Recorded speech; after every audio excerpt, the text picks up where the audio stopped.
President Trump, as we speak, thousands of miles away in Israel, but he cannot get away from the Russia investigation. We'll look at the latest developments, and there were some today, as well as the latest reaction from the White House. Then, how world leaders are preparing for President Trump's visit. Short presentations, a lot of visual aids, steak with ketchup, and a whole lot of praise here for our new president. Also closer to home, how Governor Cuomo is trying to have it both ways, taking credit for the good things like the 2nd Avenue subway, but dodging complaints about all the delays and the service problems. Good evening, everybody, and welcome to RFL. I'm Richard French, and thank you so much for joining us tonight. Russia probes, they're intensifying here, but President Trump, he's continuing his foreign tour as we speak. President Trump, he became the first sitting U.S. president to visit the Western Wall in Jerusalem, one of Judaism's holiest sites. And he also spent much of the day with Israeli Prime Minister Benjamin Netanyahu. But back home, the investigations into his campaign's ties with Russia and the firing of FBI Director James Comey are still digging or dodging this White House, even though President Trump gave the Russians secrets from Israeli intelligence. Two leaders, they were buddy-buddy today, and the president told Netanyahu he never uttered the word Israel during the meetings with the Russians. That was an unprompted statement. And fired National Security Advisor Michael Flynn, he's refusing to cooperate with the Senate Intelligence Committee. He pleaded the Fifth today, and he declined to hand over documents subpoenaed by the committee. But it looks like Paul Manafort and Roger Stone, they will cooperate. NBC News reporting that Trump's former campaign manager and top advisor, they've already turned over documents to that same committee. And fired FBI Director James Comey, he would like to tell his side of the story, and my guess is he will have an audience for it. Senate Intel Committee saying that he will testify publicly sometime after Memorial Day. And people, they're still talking about the comments that President Trump reportedly made to the Russians about Comey. The Times saying last week that the president called him a quote-unquote nut job.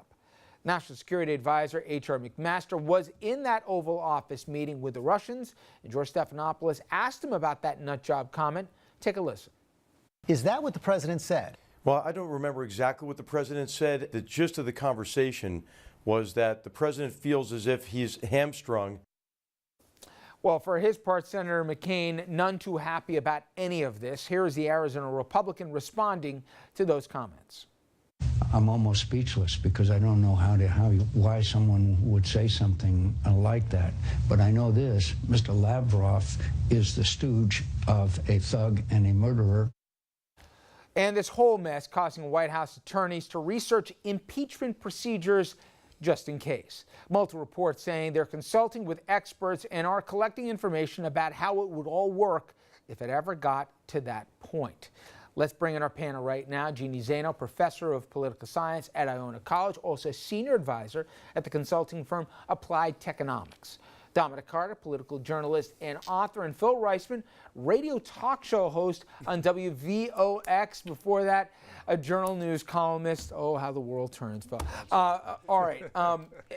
We mentioned the nut job comment, but the more significant part was the second half of that statement. He reportedly called Comey a nut job, a wacko, whatever. But then he said, now the heat's off. Now the pressure will be off as it relates to the Russia investigation. You can extrapolate it however you want here, what he really meant. But clearly, there seemed to be the premise that you get rid of Comey, and now all of a sudden the investigation will be tamped down. If anything, it's gone the other way. But it'll be very interesting with the notes that reportedly Comey has in his possession. Not one memo that we heard of, but as many as 4, apparently detailed, and from what I understand, possibly even more incriminating, if you will take him at his word, than even the first one that we've seen to this point here. But my gosh, Jeanne, I start with you. This casts a pall over this whole Mideast trip. It's not going to go away back home. We'll talk about the optics next segment of this. But no matter what happens, whether it be in Saudi Arabia before this, obviously Israel, they're meeting with the Palestinians after this. All they're talking about in Washington, when they want to talk about tax reform, when they want to talk about repealing Obamacare, when they want to talk about infrastructure, is this elephant in the room, which is Russia. Absolutely, and you're absolutely right. I mean, if he did say that, which multiple sources are saying he said, and the White House has really not refuted that, that is critical because it amounts to a potential obstruction of justice, and that could get to the issue of impeachment. And so for the president, that is a real problem, and we've heard he is asking about and talking about hiring attorneys, which he desperately needs, as do other people in the White House. So this is very, very serious. And this trip he has taken, he managed to be, on script for about 48 hours. But then, as you mentioned at the top of the show, he made the statement, unfortunate for him, that he never mentioned Israel when he told the Russians about the security. And by the way, no one alleged that he did say the word Israel in this. It was believed to be their intelligence. Shooting himself in the foot once again. I mean, he's his own worst enemy in this regard. And one more nuance that we talked about last week, Phil, was the president at one point said, there's nothing, I did not collude with the Russians. My campaign, he goes, I can speak for myself.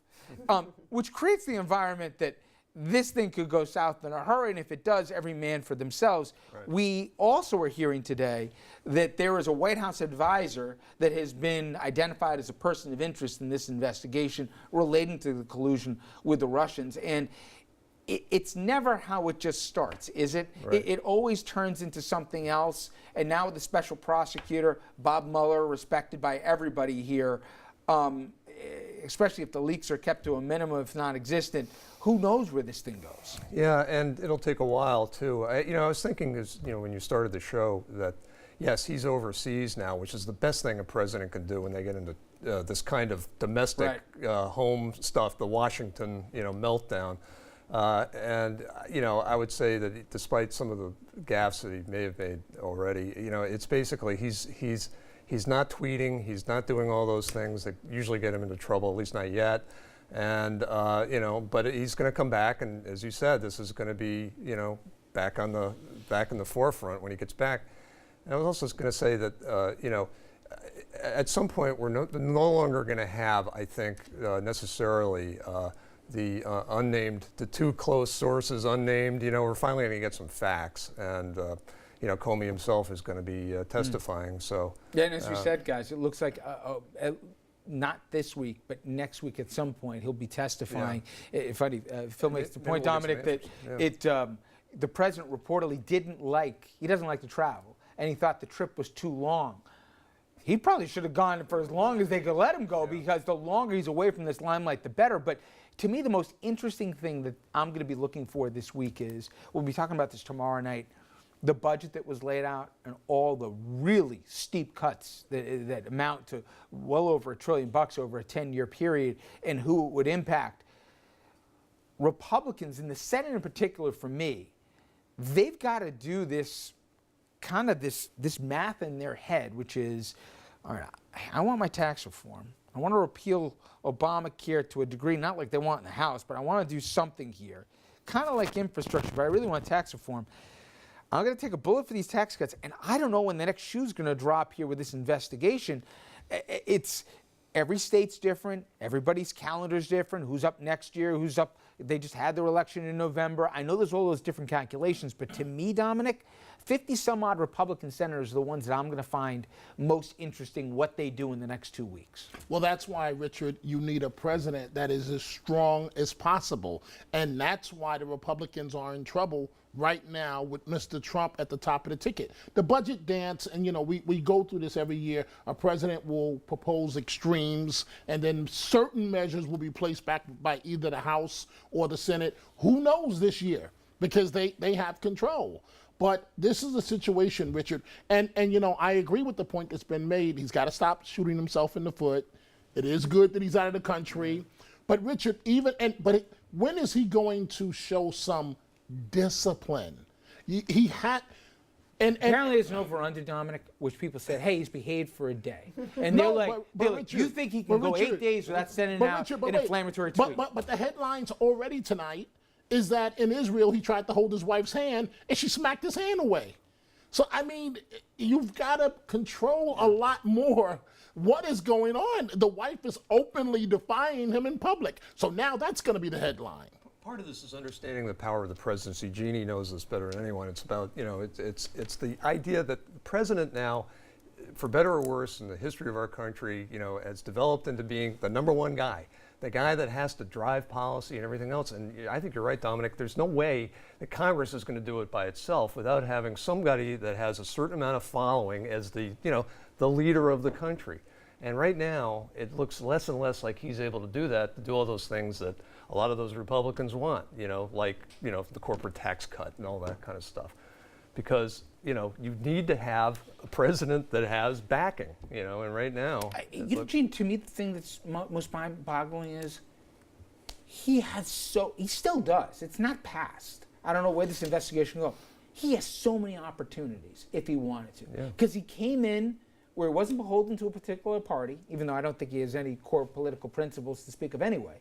But international, we'll talk about it, but domestically, he could have, within reason, got a lot of stuff through and earned political chits where people needed him. I mean, Democrats would have played ball with him on infrastructure, which he wanted. Republicans would have done anything for the tax reform package if they had any rhyme or reason on health care.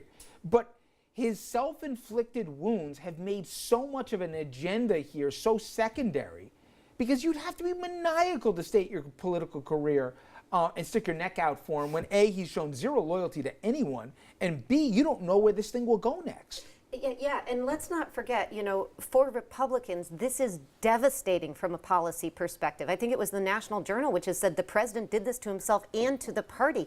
It is highly unlikely that they can move forward in any concerted way.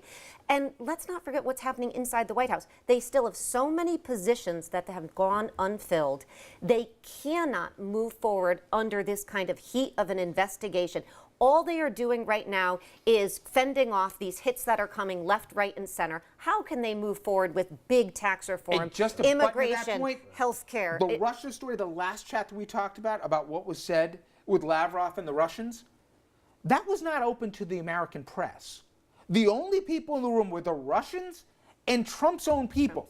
Somebody leaked verbatim what was going on in the room, and that's his own people. So if you want to talk dysfunction, he can't blame the liberal media here or the American press, whatever.